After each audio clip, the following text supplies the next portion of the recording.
President Biden is delivering remarks at the White House Tribal Nations Summit. Let's listen. Hello, hello.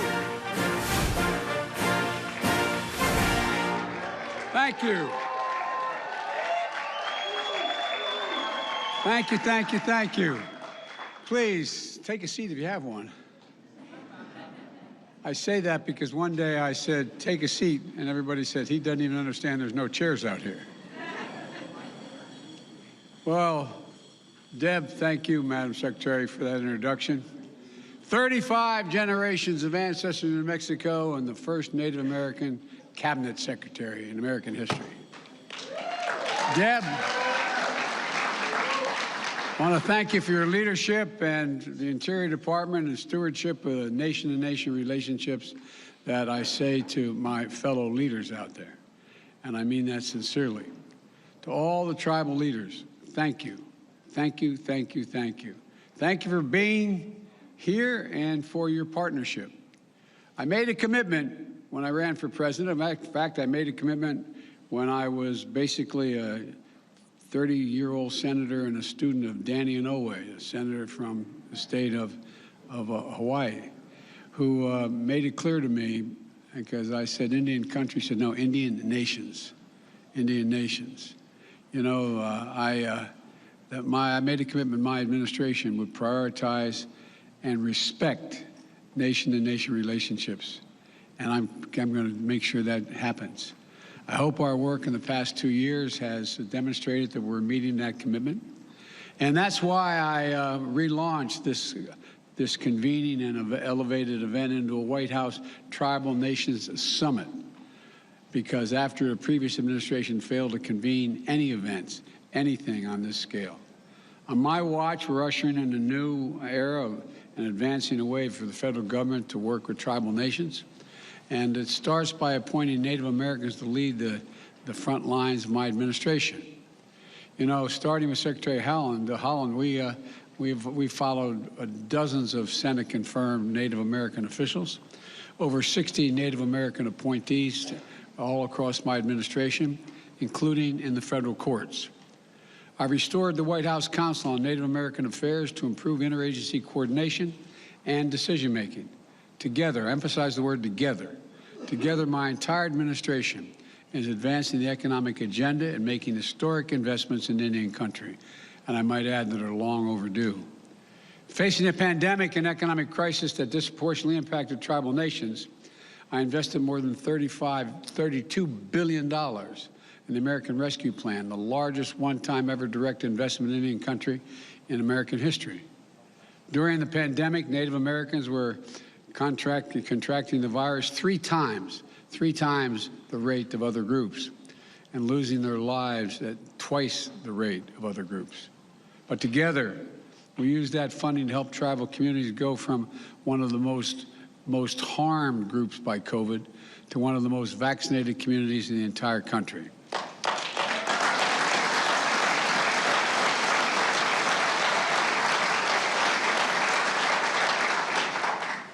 And to all my fellow leaders, you use that funding to address other critical needs as well, such as housing, food assistance, support for tribal economies, and for schools and language.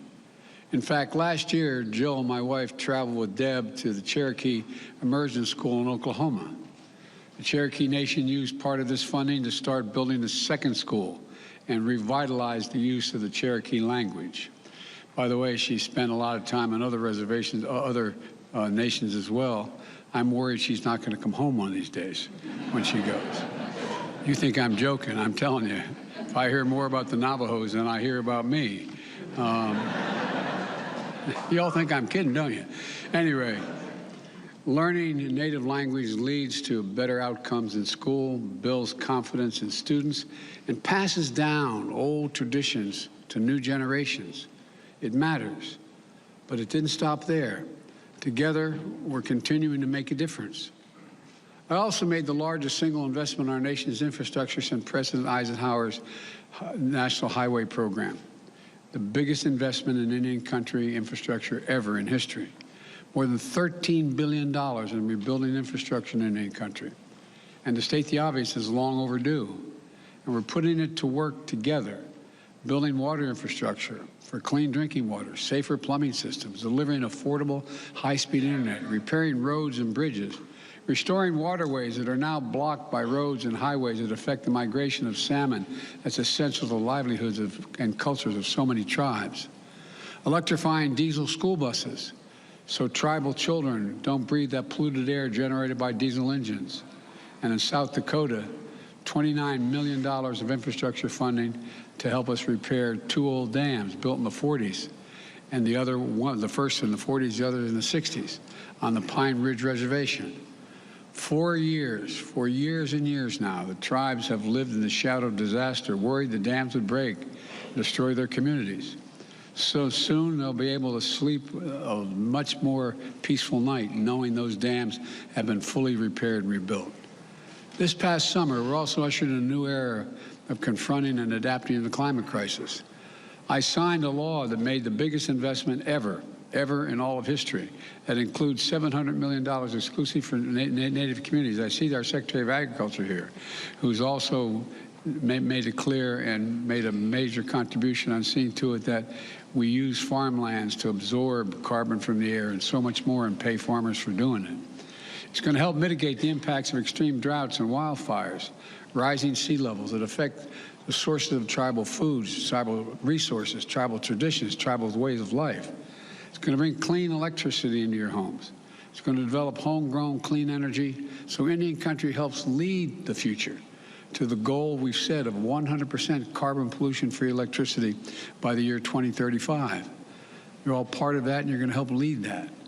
To ensure these investments reach Native lands, my administration is going to work with the tribes to help them transition to clean energy development and do it quickly. That includes the federal government as the largest single energy consumer in the world, buying more carbon-free electricity from tribal energy producers.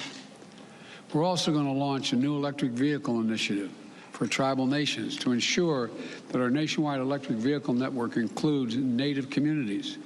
And as all of you know, there are tribal communities at risk of being washed away by superstorms, rising sea levels, and wildfires raging.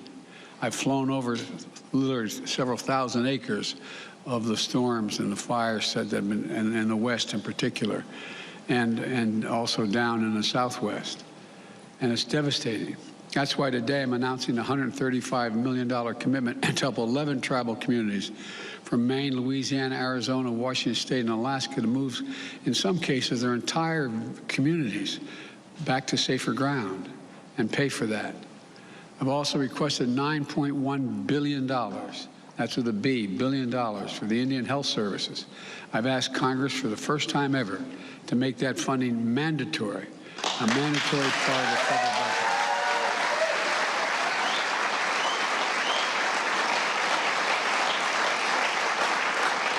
That means the funding will always be there, and it insulates Indian Health Services from budget uncertainties to make it harder to deliver the care Indian country needs and deserves.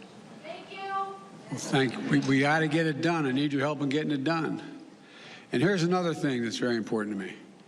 In last year's summit, I signed an executive order to improve public safety and the criminal justice for Native Americans and to respond more effectively to the epidemic of missing and murdered Indigenous people. Since then, the United States Department of Justice and Interior have created a lead new federal agency enforcement strategy that takes the special circumstances of these crimes into account. This is a priority to me and to the Justice Department.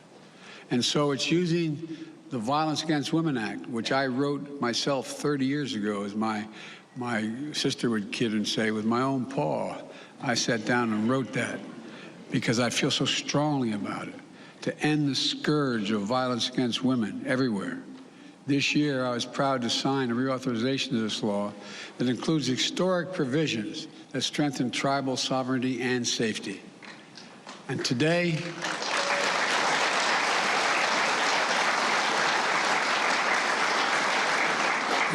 I'm announcing even more critical actions that are the result of a meaningful and deliberate consultation process with you all. My administration listened. We heard you, and we're implementing many of the changes you asked for. Today, I signed a new presidential memorandum that improves consultation between the federal government and tribal nations based on key principles. Consultation has to be a two-way, nation-to-nation exchange of information.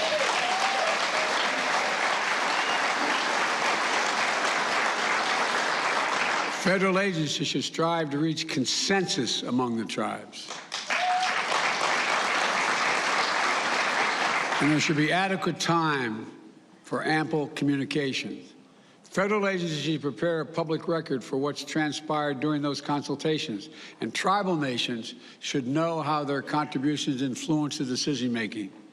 And this is a new presidential memorandum requires all relevant federal agencies to get annual training on tribal consultation process. Let me say that again. All federal agencies.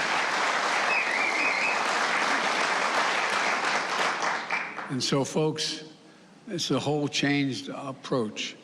My administration also continues using all the available authorities, including the Antiquities Act, to protect sacred tribal lands. Deb was with me.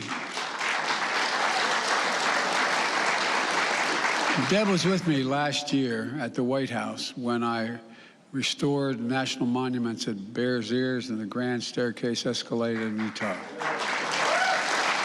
the National Canyons and Seamonts in New England. And last month, I traveled to Colorado to declare Camp Hale National Continental Divide, the first new national monument in my presidency using the Antiquities Act. Millions of acres. Look, and there's so much more. There's so much more that we're going to do to protect the treasured tribal lands. When it comes to Spirit Mountain and the surrounding ridges and canyons in southern Nevada, I'm committed to protecting this sacred place that is central to the creation story of so many tribes that are here today. All right.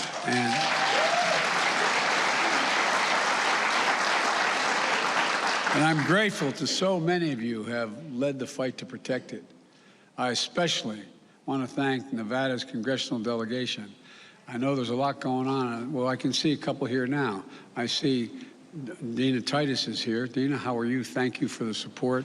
Is Catherine here? Cortez Masto? She and Senator Rosen. They both are. There's a little action going on in the United States Senate to try to prevent a rail strike.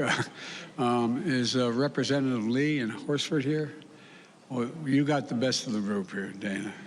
She's an old friend and a strong supporter. And I look forward to being able to visit Spirit Mountain and experience it with you as soon as I can. And folks, look, I also want to thank Raul, Chairman of the House Natural Resources, and for his leadership across the board on all the efforts I've talked about here today. I'm also announcing that Deb, as Secretary of Interior, will continue to work with the Secretary of Agriculture, as I said, is here, to co-stewardship the federal lands, because that's what it is.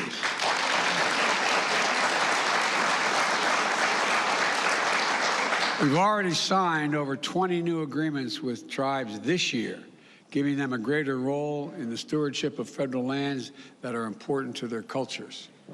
And it's not stopping there.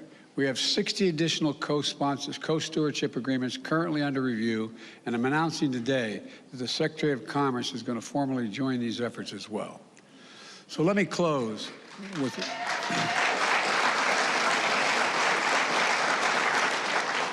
a word my dad used all the time: respect. Everyone's entitled to be treated with respect and dignity, the dignity that comes from just being who we are. This is especially true for tribal nations, to whom the United States owes a solemn trust and treaty obligations that we haven't always lived up to. When I talk about respect, here's what I mean by respect. Respect for tribes as nations and treaties as law. Respect for, beg your pardon? I thought you said no. I was getting a little worried. I thought somebody said no. Respect for indigenous knowledge and tribal consultations as a key part of the federal agency decision-making. Respect means we'll defend tribal sovereignty and self-government and self-determination. And And will support tribal economy and keep fighting for better tribal health care, child care, education, housing, public safety, and so much more. And respect means being there in person to show it. And you've seen Jill. You've seen my wife Jill in Indian country. She's at a funeral this morning for the mother of a friend of ours.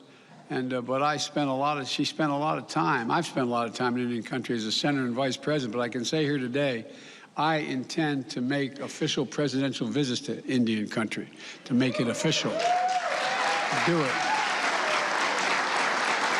And I will do so in the enduring spirit of our nation-to-nation relationship, the spirit of friendship, stewardship, and respect.